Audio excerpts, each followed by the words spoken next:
C'est pourquoi, en guise de conclusion, je voudrais poser 5 questions clés à Moïse Nyarugabo et à tous les autres Banyarwanda.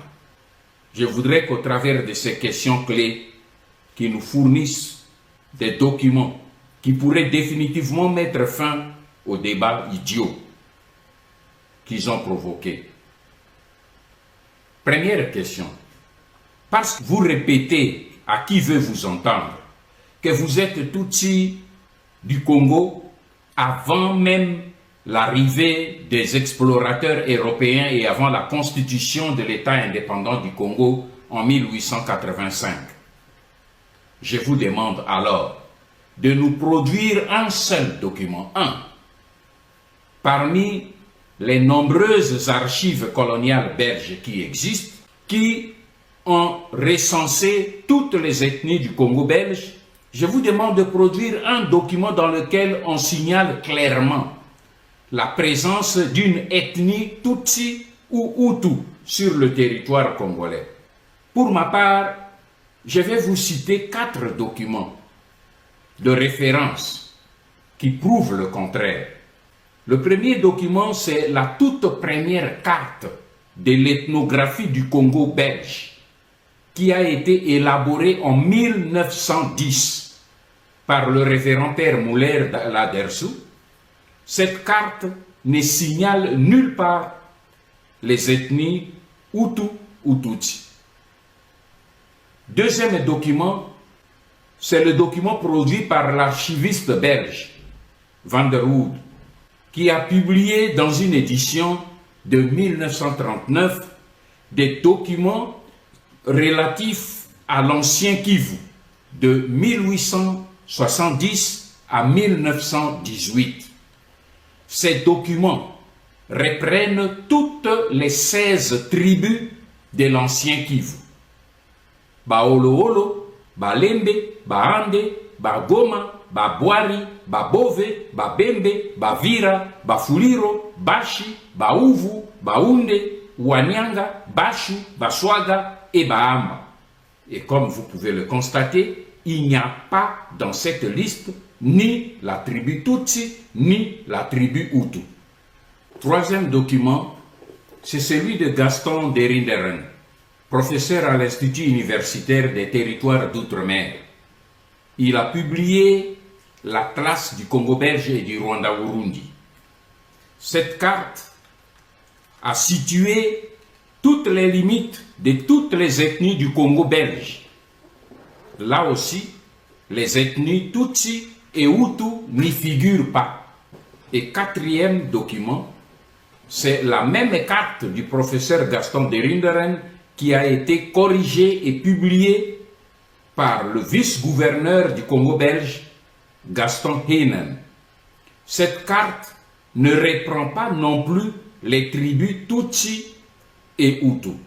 Alors, je demande alors à Moïse Nyarugabo et à Azarias Rubera de nous produire un seul document d'archives ou d'histoire où on a recensé les tribus Tutsi et Hutu au Congo avant ou pendant l'époque coloniale. Ma deuxième question, pourquoi vous réclamez-vous originaire du Congo, en même temps vous vous accrochez à la nationalité collective que vous avez octroyée l'ordonnance de 1992, initiée par votre frère Tutsi rwandais Barthélemy Bisengimana. Pourquoi cette ordonnance n'a-t-elle concerné que les seuls Banyarwanda et pas les autres ethnies du Congo qui étaient là depuis la création de l'État indépendant du Congo? Ma troisième question, vous prétendez que les Banyamulenge sont sur le territoire congolais avant 1885 et qu'ils parlent le Kinyamulenge. Pouvez-vous alors nous produire un seul document d'archives scientifique et administratif datant d'avant 1970 et dans lequel on peut lire le nom seulement Banyamulenge ou de la langue Kinyamulenge? Car nous savons en ce qui nous concerne, nous avons produit des preuves que ce néologisme de Banyamulenge a été inventé par Isaac Frédéric Gisaro Muhoza dans les années 1976. Ma quatrième question, vous prétendez être les originaires de Mulenge, dont vous portez le fameux néologisme de Banyamulenge. Or, Mulenge se situe au nord, à Uvira. Comment pouvez-vous alors expliquer que vous, les Banyamulenge, vous vous battez aujourd'hui pour réclamer la terre de Minembwe qui est située à plus de 100 km au sud, à Fizi? Expliquez-le nous. Et je termine ma cinquième question en posant deux questions personnelles à M. Moïse Nyarugabo. Première question. Croyez-vous qu'un Congolais d'origine peut fuir son pays pour aller au Rwanda avec les autres Rwandais, comme vous l'avez fait en juillet 1998, alors que la décision d'expulsion ne concernait que les ressortissants rwandais? Pourquoi n'êtes-vous pas resté aux côtés de Laurent Désiré Kabila pour défendre votre territoire national, y compris votre terre de Minembwe?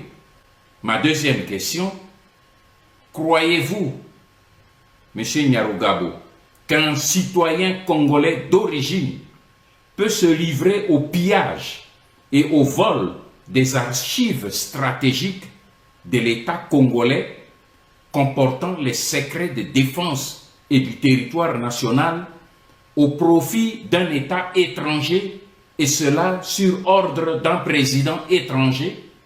Une chose est certaine aujourd'hui, vous devez abandonner votre projet parce qu'il ne réussira plus jamais.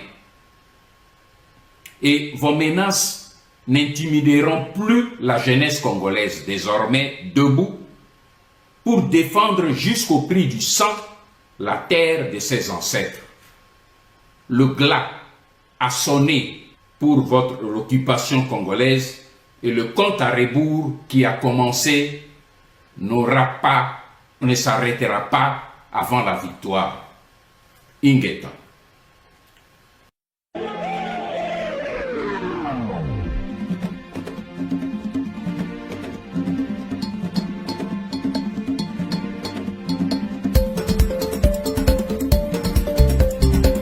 Yo nani, yo kamata ba Congolais en otage.